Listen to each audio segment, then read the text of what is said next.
Magandang gabi sa inyong lahat. Welcome po sa News Up to Date. Ang topic po natin ngayong gabing ito ay tungkol po sa multi-asset solution. Aalamin natin kung isa na naman bang investment scam yan.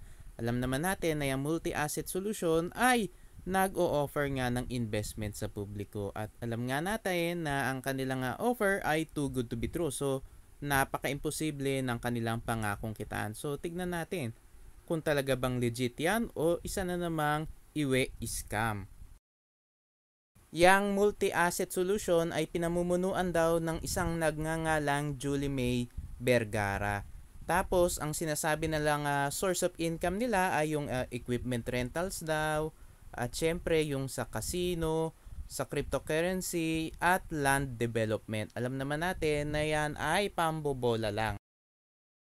Dahil alam natin ang totoong source of income niyan ay yung pay-in ng mga investors. Kaya nga napaka-unsustainable niyang mga Ponzi scams na yan. Kasi nga yung ginagamit nilang pang payout do sa mga naunang investors ay galing lamang po sa pay-in ng mga bagong investors. Kaya nga kapag konti na lang yung sumasali o kapag nabot na nila yung quota nila ay tatakbuhan po kayo niyan. Marami na pong mga ganyan mga scams. Yung kunwari sa real estate, kunwari sa mga equipment rentals, kunwari sa cryptocurrency, at kunwari dun sa casino VIP financing. Pero pag tinignan mo maigi, pag nag-research kayo, makikita nyo Ponzi scam talaga yan. So ano bang legalities ang meron ng multi-asset solution? So ito nga yung pinapakita nila, DTI registration daw. So ang nakasulat nga sa kanilang DTI registration ay multi-asset financial consultancy services. Lagi naman ganyan ang ginagawa ng mga companies, ganyan po ang nire-register ng mga companies, consultancy services or financial consultancy services.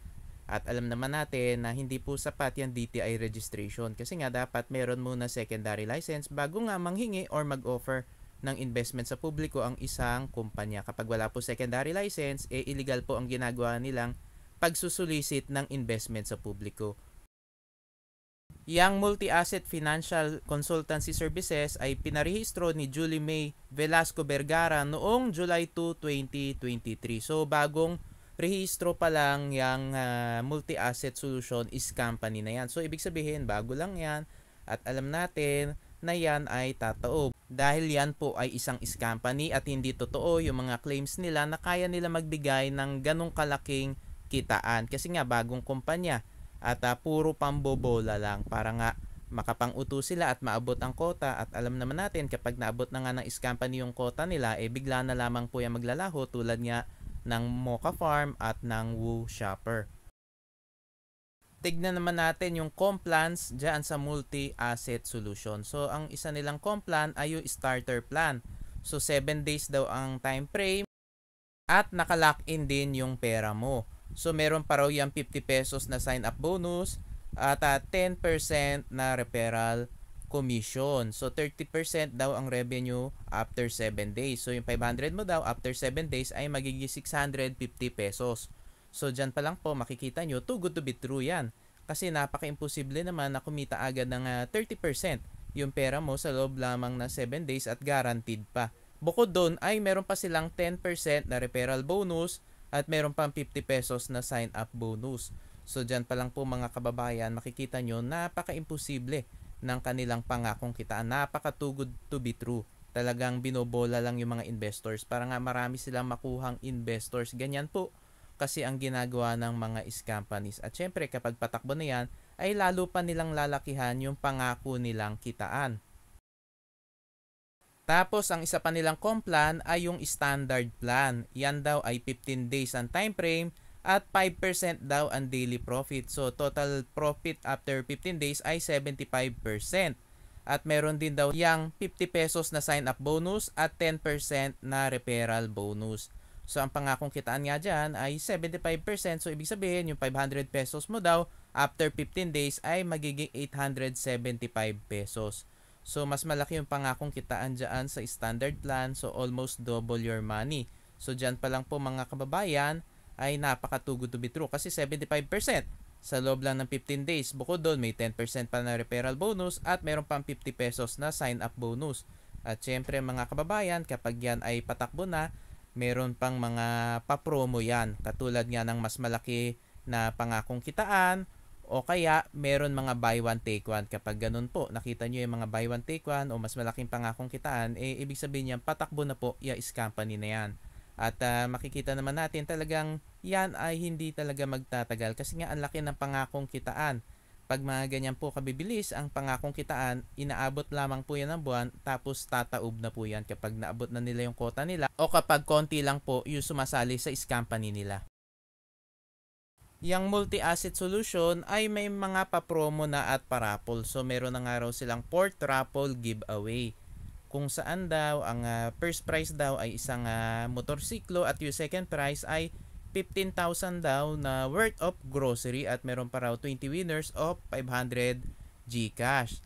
Pero ang mechanics daw ay kailangan daw ang i-invest mo ay 5K daw per slot at maximum of 20 slot daw at 5K reinvest daw ay equals to 1 slot. Talaga makikita nyo na pinupush na nila yung mga members na magtodo-todo na nga sa pag-invest na dapat mag-invest ng minimum of 5,000 at talagang pinupush na nila na mag-reinvest yung mga members. So, nag-start nga daw yung raffle giveaway na yan no August 20. At ang raffle draw daw ay sa September 2. So, napakalapit na. Talagang naghahanda na siguro yung multi-asset solution sa pagtakbo. Kaya nga mga kababayan, umiwas na kayo. Huwag kayong magpapabola dyan sa mga papremyo na yan. Maaari maibigay yung GCash, yung grocery at yung motorsiklo. Ang problema, yung motorsiklo ba na yan ay talaga bang fully paid o kayo pa ang magbabayad? Ang problema kasi sa mga parapol na mais companies, lalo na po yung mga sasakyan, kadalasan po yan hinuhulugan pa yan. At yun nga ang ipapapremyo nila. Akala naman ng winner ay talagang sa kanya na yung sasakyan, yung pala kailangan niya pang hulugan kasi hinuhulugan lang nung company. So nabola sila. Mga kababayan, kaya nga huwag kayo magpapabola dyan sa mga companies na yan. May mga papremyo pang motor, may papremyo pang sasakyan. Yun pala, ikaw pa pala ang magpapatuloy nung paghuhulog. Mga kababayan, kumpirmadong-kumpirmado po, isang investment scam po yung multi-asset solution. So umiwas na po kayo dyan. Kung nagbabalak po kayo sumali dyan, wag na po, isa pong scam yan at maaari po yan tumaob anytime. At kung kayo po ay nakasali na dyan, humingi na po kayo na refund o mag-withdraw na po kayo kasi anytime po pwede pong tumaob yung company na yan, lalo na po kapag naabot na nila yung quota nila. Kaya nga kailangan maging maingat at huwag kayo basta-basta sasali sa kahit na anong investment. Kailangan mag-research muna kayo.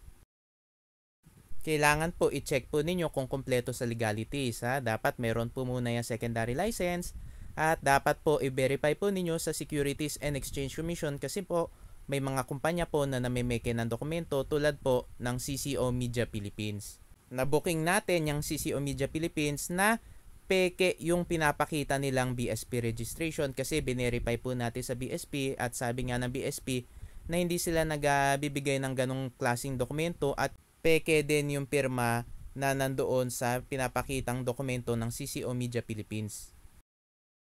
Mag-ingat din kayo sa mga nagkalat na mga impersonation scams tulad nga nung Dairy Farmers of America at CCO Media Philippines. Mga kababayan, lagi nyo pong i-check yung website ng SEC kasi naglalabas po sila doon ng mga advisories para nga makaiwas kayo sa mga nagkalat na mga companies. Pwede nyo rin pong i-check ito pong YouTube channel natin, ito pong News Up to Date kasi naglalabas po tayo ng mga contents at reviews tungkol po dyan sa mga nagkalat na mga companies kasi marami po talaga ngayon na mga nagkalat na mga Ponzi scams at pwede nyo rin pong i-check yung Facebook at YouTube channel po ni Shemny Anyol kasi gumagawa rin po siya dyan ng mga reviews tungkol nga dyan sa mga companies. Mga kababayan, kailangan maging maingat tayo kasi marami pong mga nagkalat na mga scams. Mag-iingat po kayo dyan sa mga on-pals, yung mga online paluwagan, yung mga benta slot, yung mga crypto trading scam, yung mga iwe, at kung ano-ano pang mga modus ng mga companies na yan. Kasi marami pong mga modus yan. Kaya nga kailangan mag-research, mag-imbestiga, at huwag kayo basta-basta mag-i-invest. Huwag kayo maiinggit do sa mga kaibigan nyo na maring nakatanggap ng payout kasi pinapadama lang sila. Kadalasan po kasi sa umpisa ay papadamahin kayo ng mga companies, bibigyan kayo ng payout. Pero kapag naabot na nila yung quota nila ay tatakbuhan po kayo niyan. Pero meron pong mga company sa umpisa pa lang ay tumatakbo na. Kaya nga kailangan maging maingat. Mga kababayan, maraming salamat po sa inyong patuloy na pagsuporta sa aking channel. God bless po.